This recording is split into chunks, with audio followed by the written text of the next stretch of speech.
साहित्य लेक्चर 22। हिंदी साहित्य लेक्चर 22। महत्वपूर्ण शब्द। निदान। निदान का मतलब है समस्या के कारणों को पहचानना और समाधान का मतलब है उन्हें दूर करना। अब हम देखते हैं हिंदी उपन्यास से संभावित प्रश्न। नहीं, क्या देखते हैं? दिव्या उपन्यास से संभावित प्रश्न। दिव्या उपन्यास से संभावित प्रश्न। पहला प्रश्न है, दिव्या की संवेदना पर विचार करें। दिव्या की संवेदना पर विचार करें। इसके माध्यम से यशपाल ने किन सामाजिक समस्याओं को उठाया है? इसके माध्यम से यशपाल ने किन सामाजिक समस्याओं को उठाया है? 3 स्टार। दूसरा प्रश्न है, दिव्या एक मानववादी उपन्यास है। मानववाद का अर्थ स्पष्ट करते हुए इस कथन पर विचार करें। 2 स्टार। तीसरा प्रश्न है, दिव्या में यशपाल द्वारा प्रस्तुत नारी विमर्श पर टिप्पणी करें। विभिन्न पात्रों की नारी दृष्टि पर चर्चा करते हुए बताएं कि स्वयं यशपाल की राय इनमें से कौन सी है? 3 स्टार। चौथा प्रश्न है, क्या यशपाल दिव्या में अपनी मार्क्सवादी विचारधारा का प्रेक्षण कर सके हैं? उदाहरण सहित स्पष्ट करें। 2 स्टार। पांचवा प्रश्न है, दिव्या में इतिहास और कल्पना का समन्वय किस अनुपात में क्या किस रूप में हुआ है? स्पष्ट करें। 2.5 स्टार। छठा प्रश्न है, दिव्या में यशपाल का इतिहास बोध क्या है? दिव्या में यशपाल का इतिहास बोध क्या है? सोदाहरण स्पष्ट करें। 4 स्टार। सातवां प्रश्न है, शिल्प की दृष्टि से दिव्या का मूल्यांकन करें। शिल्प की दृष्टि से दिव्या का मूल्यांकन करें। 2 स्टार। आठवां प्रश्न है, उपन्यास के तथ्यों की दृष्टि से उपन्यास के तथ्यों की दृष्टि से दिव्या का मूल्यांकन करें। 3 स्टार। 9वां प्रश्न है, दिव्या के नामकरण के औचित्य पर विचार करें। दिव्या के नामकरण के औचित्य पर विचार करें।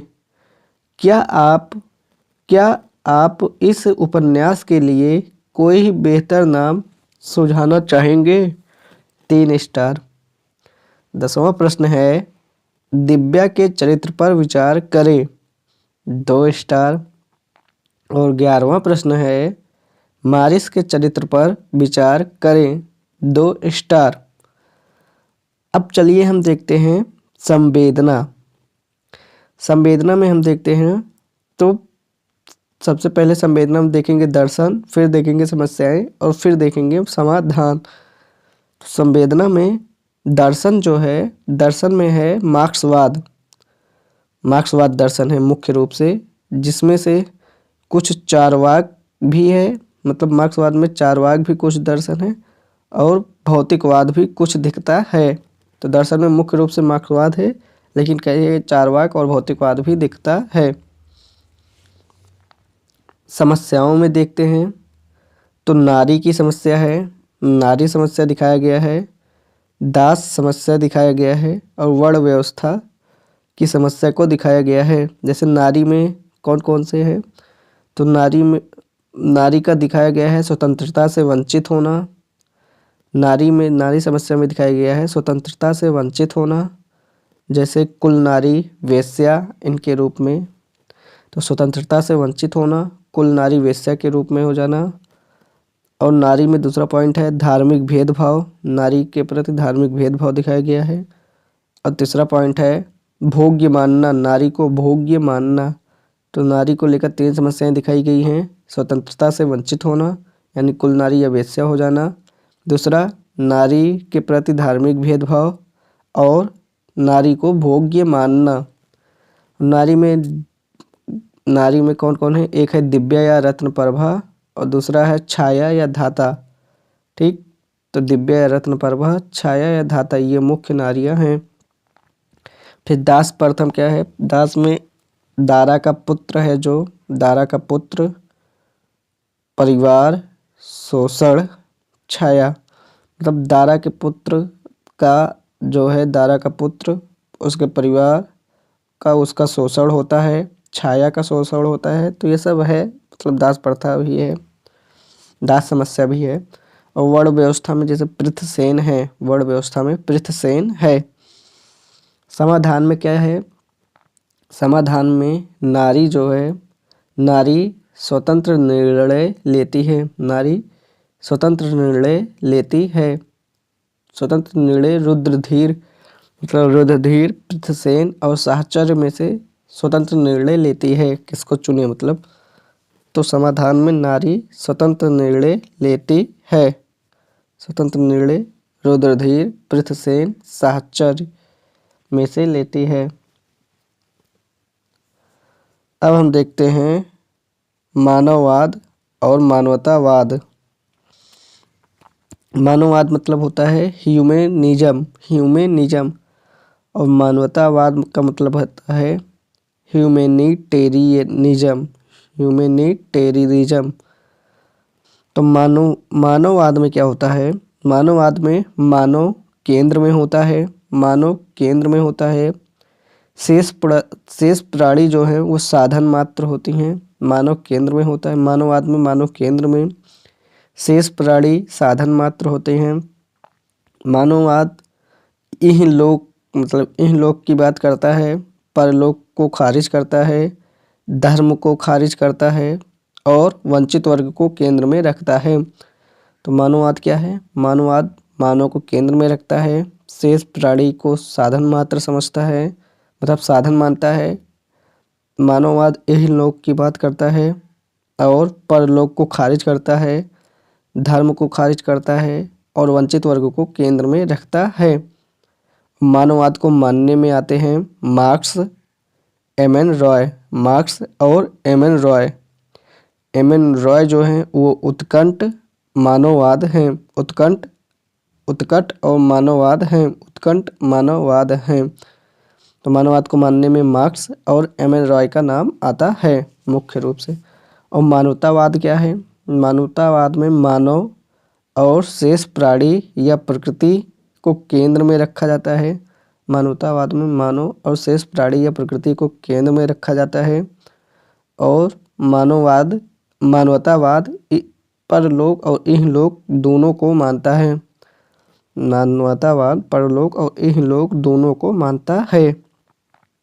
इसमें नाम आता है गांधी जी का, विवेकानंद का और बुद्ध या महावीर का। तो 4 नाम आते हैं, गांधी जी, विवेकानंद, महात्मा बुद्ध या महावीर। ठीक है। अब देखते हैं मानववाद। मानववाद को पहले इसका आउटलाइन देखते हैं कि इसमें क्या क्या पढ़ेंगे। तो सबसे पहले मानववाद का अर्थ, फिर मानव क्षमताओं के प्रति विश्वास, फिर अलौकिक आस्थाओं पर चोट, फिर वंचित वर्गों के प्रति संवेदना, जिसमें वंचित वर्ग हैं नारी, दास, अवर्ण, नारी, दास, अवर्ण। तो मानववाद में कौन कौन? मानववाद में आउटलाइन में मानववाद का अर्थ, मानव क्षमताओं के प्रति विश्वास, अलौकिक आस्थाओं पर चोट और वंचित वर्गों के प्रति संवेदना, जिसमें वंचित वर्ग कौन कौन हैं? नारी, दास, अवर्ण। ठीक।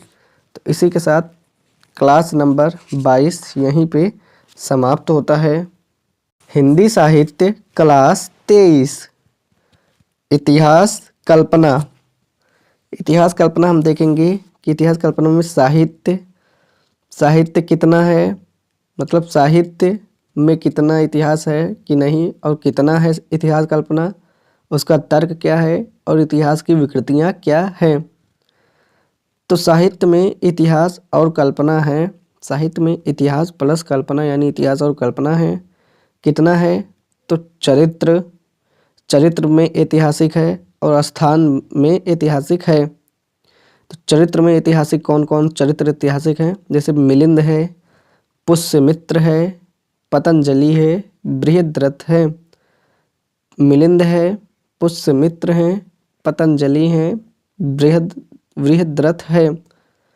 तो मिलिंद, पुष्यमित्र, पतंजलि, बृहद्रथ, ये जो चरित्र हैं ये ऐतिहासिक हैं, मतलब ये ऐतिहासिक हैं, कहीं कहीं सूचित किए गए हैं इतिहास में मतलब।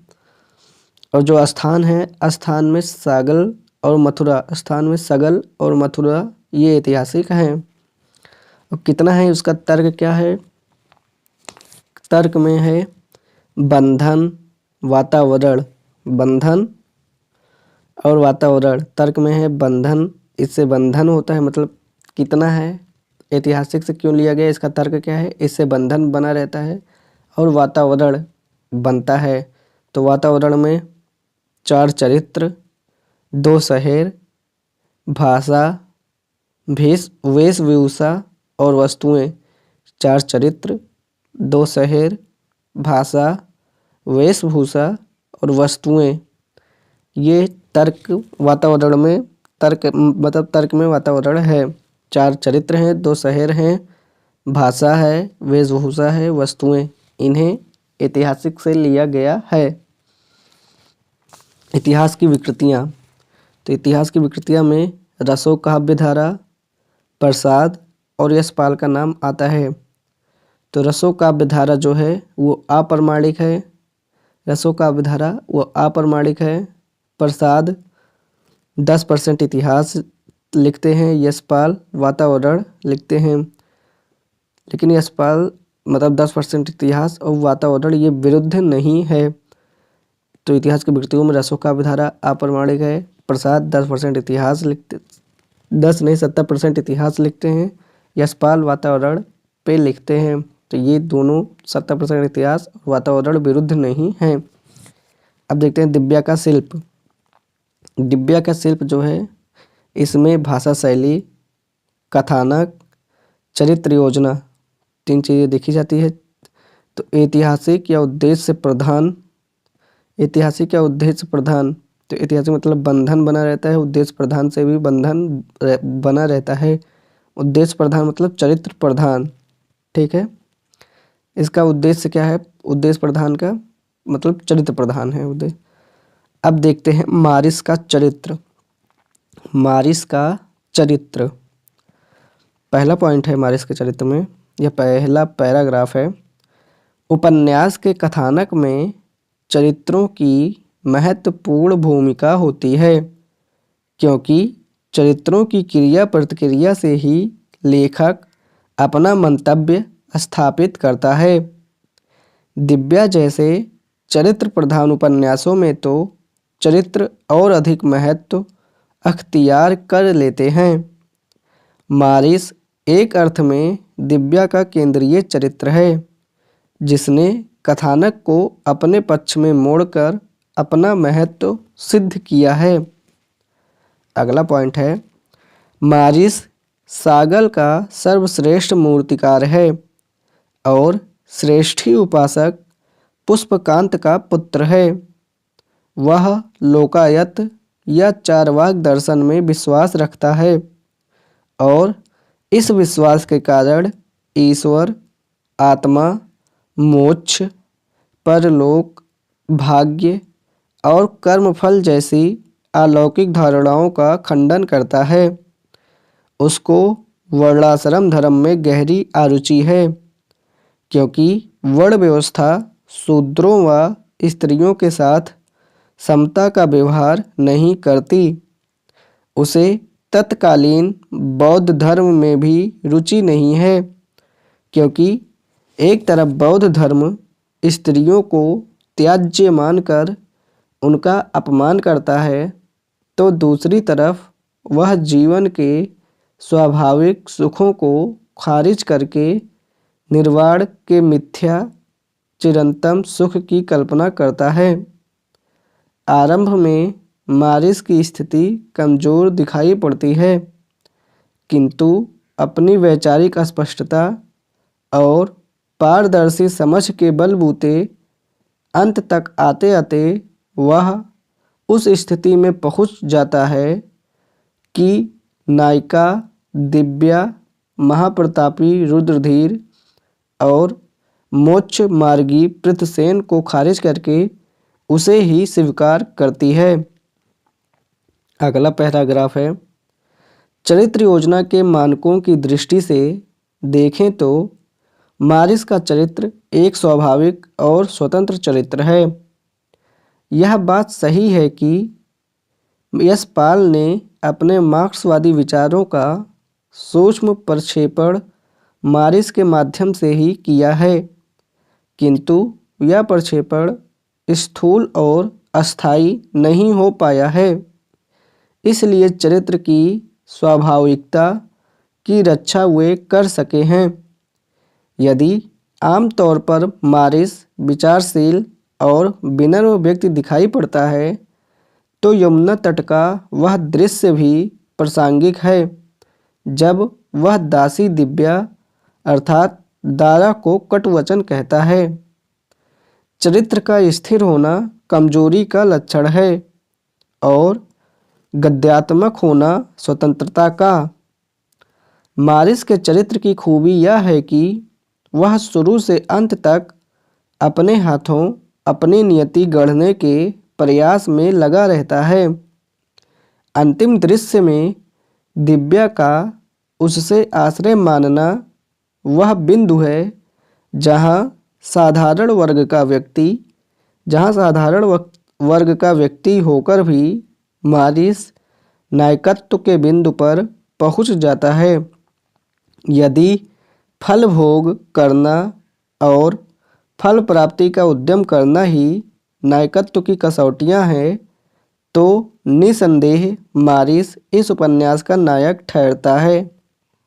निष्कर्ष, समग्र रूप में कहें तो मारिस इस उपन्यास का वह चरित्र है जो पाठक की चेतना में गुणात्मक परिवर्तन उपस्थित करता है और उपन्यास के खत्म हो जाने के बाद भी पाठक की चेतना में धंसा रहता है। अब हम देखते हैं दिव्या का नामकरण। क्या आप इसके लिए कोई नाम सुझाएंगे? तो इसके आंसर की बात करें। पहला पॉइंट है, अच्छे नाम की कसौटियों महाभोजली उपन्यास के नोट्स में से उठाएं और यहाँ चिपकाएं। यानी पहले पैराग्राफ में हमें अच्छे नाम की कसौटियाँ लिखना है। उसके बाद दूसरा जो पैराग्राफ है उसमें यह नाम अच्छा क्यों है, यह नाम अच्छा क्यों है, जिसमें का नंबर है उपन्यास चरित्र प्रधान है ना कि घटना या उद्देश्य प्रधान। ऐसे उपन्यासों में प्रायः चरित्र के नाम से ही उपन्यास का नाम रखा जाता है, जैसे सुनीता, निर्मला और चित्रलेखा। चूँकि दिव्या उपन्यास के केंद्र में दिव्या की ही कथा है, इसलिए इस उपन्यास का नाम उसी के नाम पर ठीक प्रतीत होता है। खा नंबर है, इस उपन्यास में कई समस्याओं की चर्चा है, जैसे दलित समस्या, आवड़ समस्या और दास समस्या, किंतु नारी समस्या केंद्र में है। नारी की समस्या यद्यपि कुछ अन्य चरित्रों में भी झलकती है, किंतु उसका मुख्य प्रतिपादन दिव्या के माध्यम से ही हुआ है, क्योंकि उसने कुल नारी दास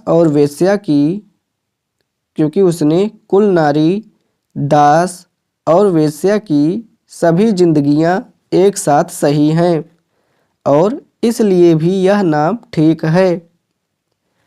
तीसरा पॉइंट देखें तो अगर यह नाम न रखते तो क्या रखते? इसमें का नंबर है, घटना मूलक नाम रखा जा सकता है, जैसे आखिरी फैसला, अंतिम निर्णय रखा जा सकता था। चूँकि उपन्यास घटना प्रधान नहीं है और न ही कोई ऐसी घटना है जिस पर उपन्यास टिका हो, अतः ऐसा नाम उचित न रहता। और खा पॉइंट है, उद्देश्य मूलक नाम, जैसे नारी मुक्ति भी सोचा जा सकता था, किंतु एक तो इससे आदर्शवाद की बू आने लगती और दूसरे यथार्थ प्रधान रचना और आदर्श मूलक नाम के बीच संगति न बैठ पाती। और चौथा पॉइंट है निष्कर्ष। इस उपन्यास का सही नाम चरित्र केंद्रित ही हो सकता था। इस उपन्यास का सही नाम चरित्र केंद्रित ही हो सकता था। दिव्या एकमात्र चरित्र है जो न सिर्फ कथा के हर मोड़ पर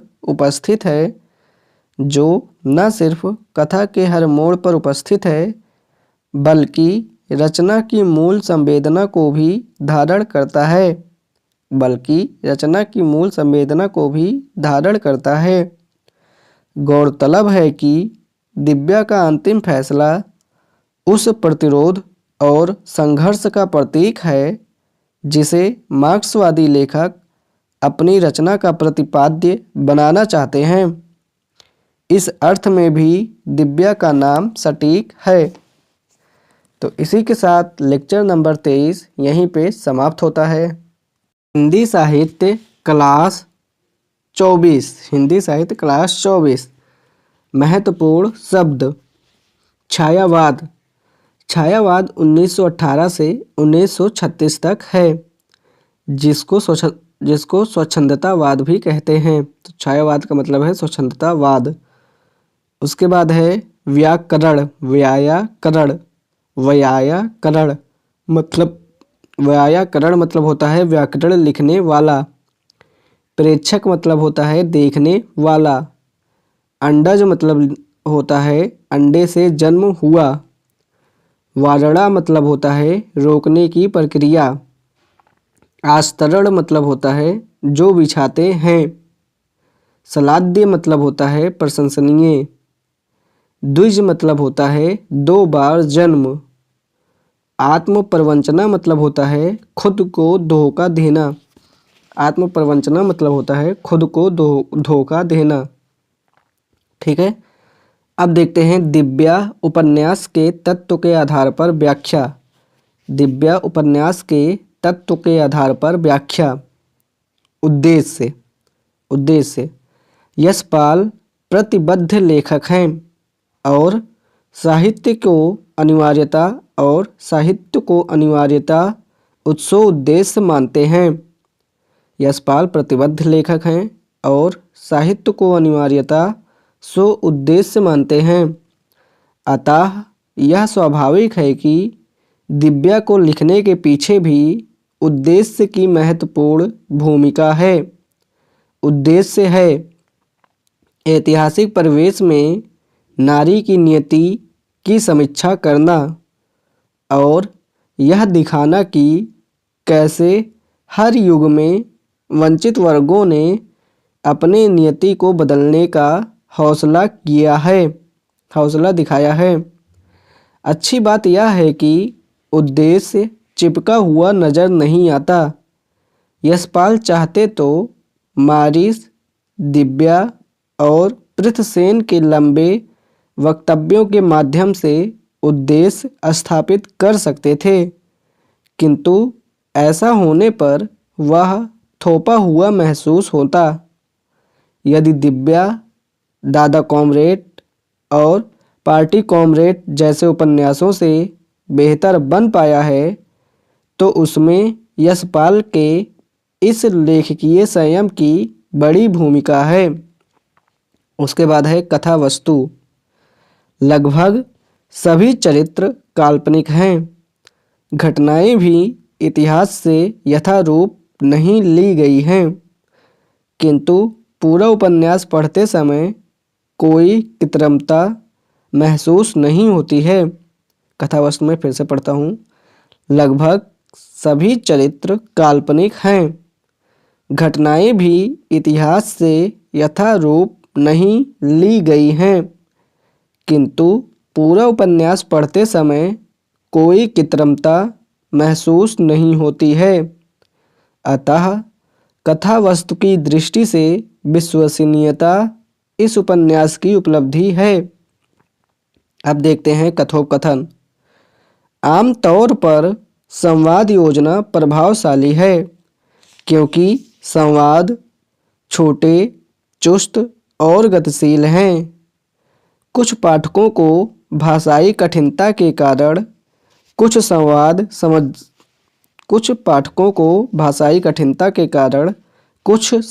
समझने में समस्या आती है, किंतु उसका कारण संवाद योजना की कमी नहीं है।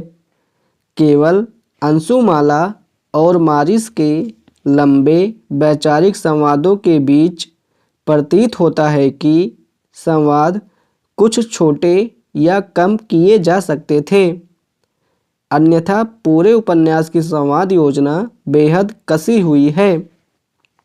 अब देखते हैं देश काल वातावरण। देश और काल की पर्याप्त सूचनाएं दी गई हैं। देश संबंधी सूचनाओं के लिए मगध, तक्षशिला और दार्व स्थानों के पर्याप्त संकेत हैं, जबकि कालगत सूचनाओं के लिए मिलिंद, पतंजलि, पुष्पमित्र और बृहद्रथ के वर्णन बता देते हैं कि कथानक ईसा पूर्व 2री शताब्दी का है। लेखक ने देश काल की निश्चित सूचनाएं देने के बजाय वातावरण के निर्माण पर अधिक ध्यान दिया है, ताकि पाठक अपने देश काल से रचना का संबंध स्थापित कर सके। वातावरण निर्माण के लिए मेलों, उत्सवों, वेशभूषाएं आदि का वर्णन और तत्कालीन राजनीतिक शब्दावली का प्रयोग विशेष तौर पर किया गया है। अब हम एक नया क्वेश्चन देखते हैं जो कि 2004 में पूछा भी गया है यूपी में। तो क्वेश्चन क्या है? क्वेश्चन है, यशपाल जी ने अपनी सैद्धांतिक स्थापनाओं के लिए भारतीय इतिहास का जो कालखंड चुना है उसका प्रवेश उनकी स्थापनाओं के लिए उपयुक्त आधार नहीं बन पाया है। दिव्या के ऐतिहासिक प्रवेश में उसकी कथा वस्तु की सफल प्रस्तुति के संबंध में उक्त कथन की समालोचना करें। इसमें पहला पॉइंट है, यशपाल घोषित रूप से प्रगतिवादी लेखक हैं और मार्क्सवाद के प्रति उनकी अदम्य निष्ठा उनके लगभग प्रत्येक उपन्यास जैसे दादा कांग्रेट, पार्टी कांग्रेट और झूठा सच आदि में दिखती है। चूँकि दिव्या उपन्यास में उनकी मार्क्सवादी मान्यताओं का प्रक्षेपण स्पष्ट रूप में दिखाई नहीं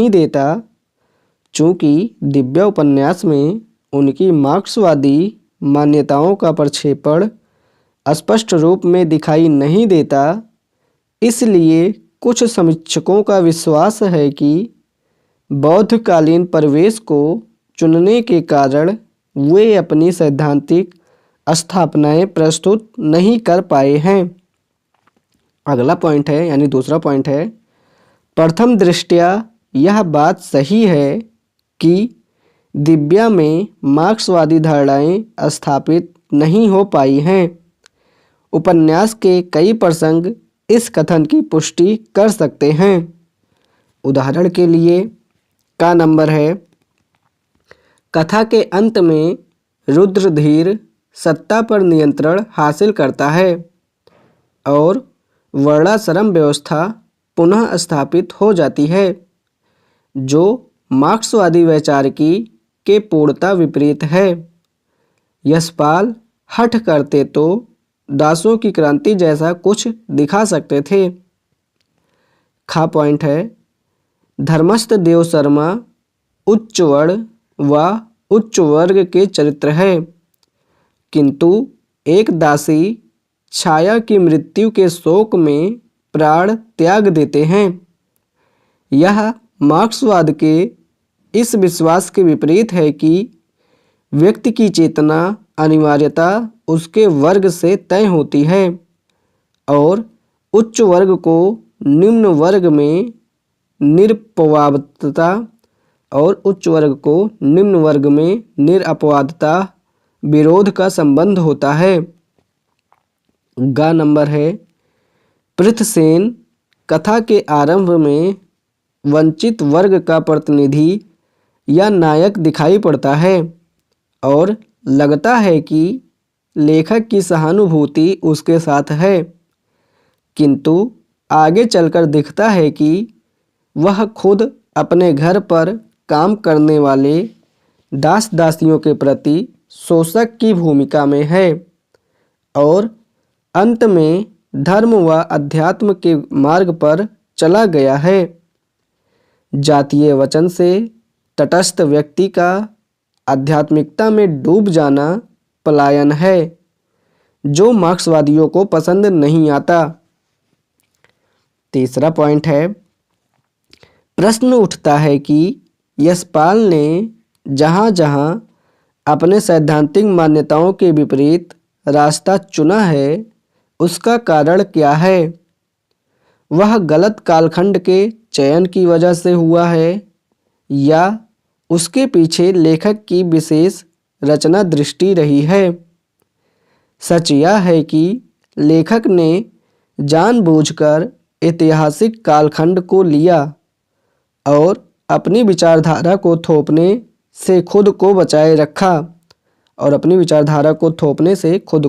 रखा वे नहीं चाहते थे कि विचारधारा स्थापित करने के उपक्रम में कथा वस्तु अविश्वसनीय बन जाए। इसलिए उन्होंने का नंबर है, विचारधारा को केवल सूक्ष्म स्तर पर रखा। उस समय के भौतिकवादी दर्शन चारवाक मारिस के माध्यम से उतनी ही स्थापनाएं प्रस्तुत की जो उस परिवेश के सुसंगत प्रतीत होती है। खा नंबर है, जो चरित्र मार्क्सवादी या भौतिकवादी जीवन दृष्टि के विपरीत थे, जैसे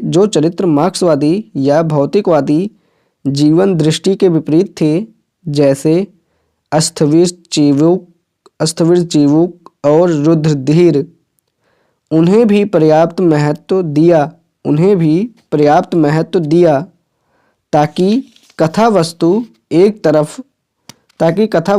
एक तरफा न हो जाए।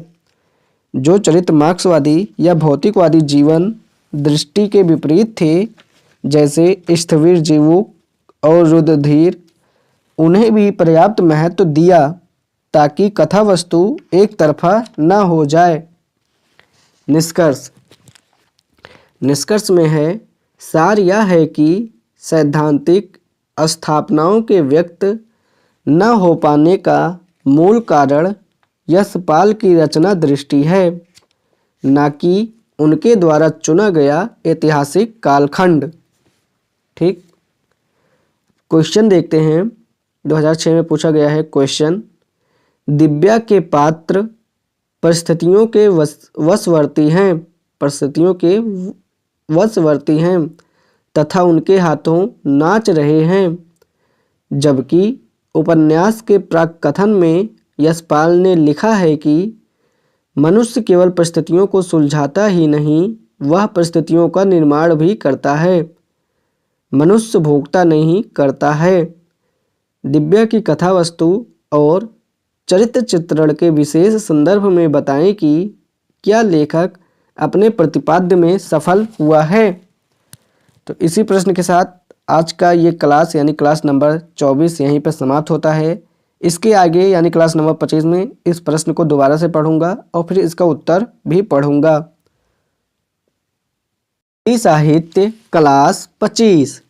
तो पहले क्वेश्चन पढ़ता हूँ। 2006 में पूछा गया है, दिव्या के पात्र परिस्थितियों के वशवर्ती हैं तथा उनके हाथों नाच रहे हैं, जबकि उपन्यास के प्राक कथन में यशपाल ने लिखा है कि मनुष्य केवल परिस्थितियों को सुलझाता ही नहीं, वह परिस्थितियों का निर्माण भी करता है। मनुष्य भोगता नहीं करता है। दिव्या की कथा वस्तु और चरित्र चित्रण के विशेष संदर्भ में बताएं कि क्या लेखक अपने प्रतिपाद्य में सफल हुआ है। इसके आंसर की बात करें तो आंसर में पहला पैराग्राफ है या पहला पॉइंट है, यशपाल मानववादी रचनाकार हैं और मनुष्य की क्षमताओं में अगाध विश्वास रखते हैं। दिव्या के प्राकथन का सार यही है कि मनुष्य भोगता नहीं करता है, अर्थात वह परिस्थितियों का दास न होकर खुद ही परिस्थितियों को गढ़ता है। कुछ समीक्षकों का दावा है कि प्राकथन में की गई यह घोषणा उपन्यास की कथा वस्तु और चरित्र योजना में साकार नहीं हो सकी है, क्योंकि दिव्या के लगभग सभी चरित्र परिस्थितियों के वशीभूत होकर कठपुतली की तरह नृत्य कर रहे हैं। क्योंकि दिव्या के लगभग सभी चरित्र परिस्थितियों के वशीभूत होकर कठपुतली की तरह नृत्य कर रहे हैं। दूसरा पॉइंट है, यह बात सही है कि दिव्या के कुछ चरित्र परिस्थितियों के वशीभूत हैं। वे बहुत बुरी स्थितियां होने के बावजूद ऐसी हिम्मत नहीं दिखाते कि परिस्थितियां बदल डालें। उदाहरण के लिए छाया और धाता सहित सैकड़ों दास दासियां शोषण झेलने को मजबूर हैं, किंतु उनकी तरफ से कोई विद्रोह नजर नहीं आता। धर्मस्थ देवशर्मा का सर्वोच्च न्यायाधीश होने के बावजूद पृथ्वीसेन के पक्ष में न्याय न कर पाना भी ऐसी ही उदाहरण है। पृथ्वीसेन सर्वाधिक योग्य होने के बावजूद दासपुत्र होने के कारण समुचित सम्मान हासिल नहीं कर पा रहा, तो रत्नप्रभा यह मानने के बावजूद कि कुल नारी का जीवन वेश्या से बेहतर है, अपनी नियति बदलने में असमर्थ है। अंत में दिव्या का मल्लिका की उत्तराधिकारी न बन पाना भी ऐसा ही प्रसंग है। तीसरा पॉइंट है, किंतु यह कहना गलत होगा कि दिव्या की कथा वस्तु और चरित्र योजना में सभी प्रसंग ऐसे ही हैं। ऐसे बहुत से चरित्र हैं जो परिस्थितियों के विरुद्ध विद्रोह करते हैं और अपनी स्थितियां बदल डालने में सफल हुए हैं। उदाहरण के लिए दिव्या द्वारा अंत में मारिस का चयन ऐसा ही स्वतंत्र निर्णय है। प्रेस्त दासत्व से मुक्त होकर सागल का सबसे शक्तिशाली व्यक्ति बना है, तो पृथ्वीसेन दासपुत्र होकर भी सत्ता के सर्वोच्च पद तक पहुंचा है।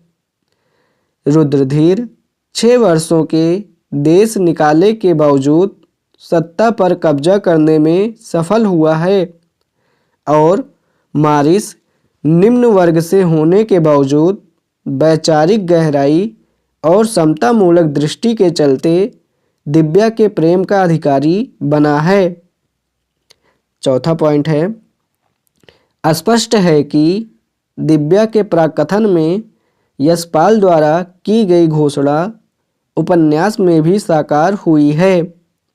लेखक ने सभी पात्रों को संघर्षशील नहीं दिखाया है, क्योंकि ऐसा दिखाने से उपन्यास अयथार्थवादी हो जाता और विचारधारा थोपे जाने का आक्षेप लगता। इसलिए यशपाल ने लेखकीय अनुशासन की परिधि में रहते हुए महत्वपूर्ण पात्रों को अपनी परिस्थितियां गढ़ते हुए दिखाकर पाठक को यह संदेश दे दिया है कि यदि वह चाहे तो अपने हाथों अपनी नियति गढ़ सकता है। ये पॉइंट जल्दी से दोबारा फिर से पढ़ूंगा। स्पष्ट है कि दिव्या के प्राकथन में यशपाल द्वारा की गई घोषणा उपन्यास में भी साकार हुई है। लेखक ने सभी पात्रों को संघर्षशील नहीं दिखाया है, क्योंकि ऐसा दिखाने से उपन्यास अयथार्थवादी हो जाता और विचारधारा थोपे जाने का आक्षेप लगता।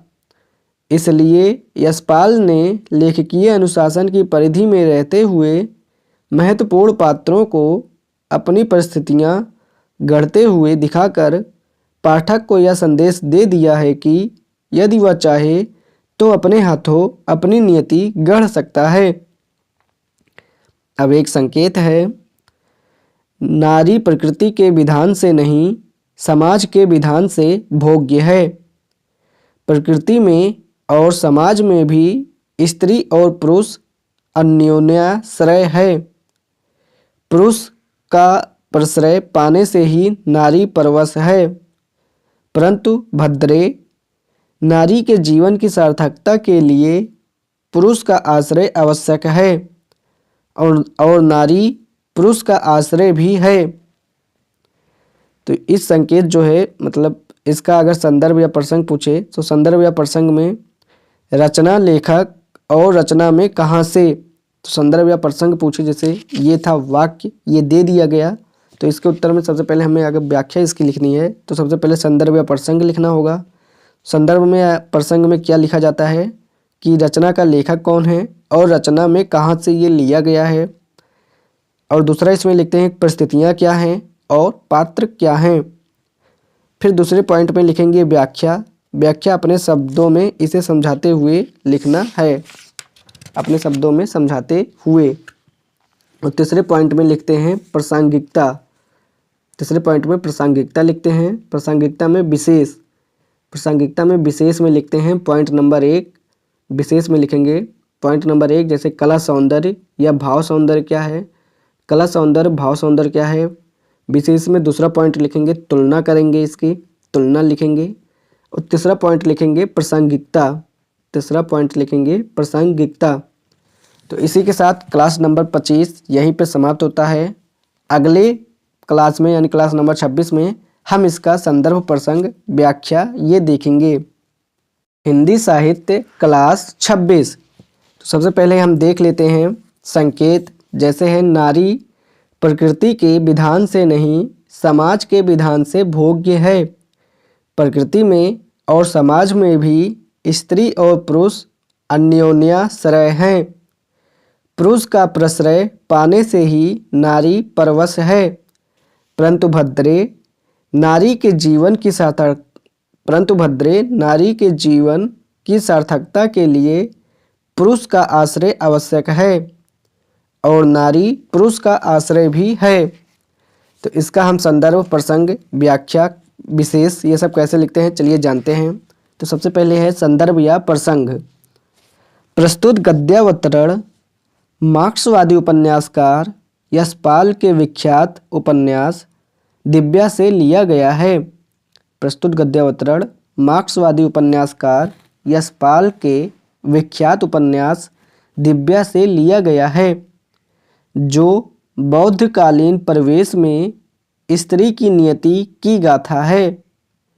नायिका दिव्या, जो अपने पुत्र की मृत्यु के शोक में जिजीविषा रहित हो गई है, उसे समझाने के लिए उपन्यास का नायक चार्वाक मारिस अपने तर्क प्रस्तुत कर रहा है। अब आता है व्याख्या। तो व्याख्या में है, मारिस दिव्या को समझाते हुए कहता है कि यदि समाज स्त्री को भोग्य वस्तु के रूप में देखता है तो यह सामाजिक परंपराओं और ढांचों में निहित विषमताओं की वजह से है। जहाँ तक प्रकृति की योजना का प्रश्न है, प्रकृति ने दोनों को एक दूसरे का पूरक बनाया है। यदि पुरुष स्त्री के लिए आर्थिक आश्रय जुटाता है तो वह मनोवैज्ञानिक व भावात्मक आश्रय के लिए स्त्री पर निर्भर भी है। अब देखते हैं विशेष। विशेष में पहला पॉइंट है, मारिस के माध्यम से यशपाल स्वयं अपना दर्शन प्रस्तुत कर रहे हैं। गौरतलब है कि मार्क्सवाद के अनुसार सामाजिक आर्थिक व्यवस्थाओं ने पुरुष को हैव्स का दर्जा दिया है जबकि स्त्री को हैव नॉट्स का। दूसरा पॉइंट है, जिस समय भारतीय समाज में स्त्रीवाद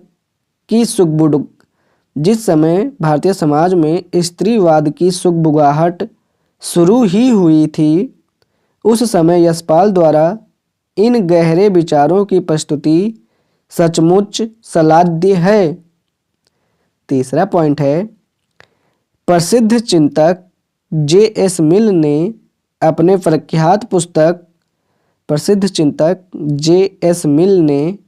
प्रख्यात पुस्तक सब्जेक्शन ऑफ वोमेन में तथा प्रसिद्ध स्त्रीवादी लेखक सिमोन द बोवेर ने अपनी पुस्तक द सेकंड सेक्स में स्त्री की नियति को इन्हीं तर्कों के साथ प्रस्तुत किया है। चौथा पॉइंट है, बौद्धकालीन प्रवेश रखने के कारण यशपाल ने इस भाषा में तत्समीपन का तेवर रखा है। बौद्धकालीन प्रवेश रखने के कारण यशपाल ने इस भाषा में तत्समीपन का तेवर रखा है, किंतु साथ ही यह सफल कोशिश भी की है कि भाषा पाठक के लिए दुर्भेद्य दीवार न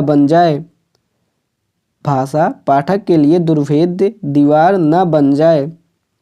देखते हैं अब प्रासंगिकता। आज के दौर में जब इंटरनेट और नई तकनीकों ने स्त्री के वस्तुकरण की सारी हदें पार कर दी है, तब यशपाल की वैचारिकी को पढ़ना भारी सुकून देता है। आज के दौर में जब इंटरनेट और नई तकनीकों ने स्त्री के वस्तुकरण के सारी हदें पार कर दी हैं, तब यशपाल की वैचारिकी को पढ़ना भारी सुकून देता है। तो इसी के साथ क्लास नंबर 26 यहीं पे समाप्त होता है।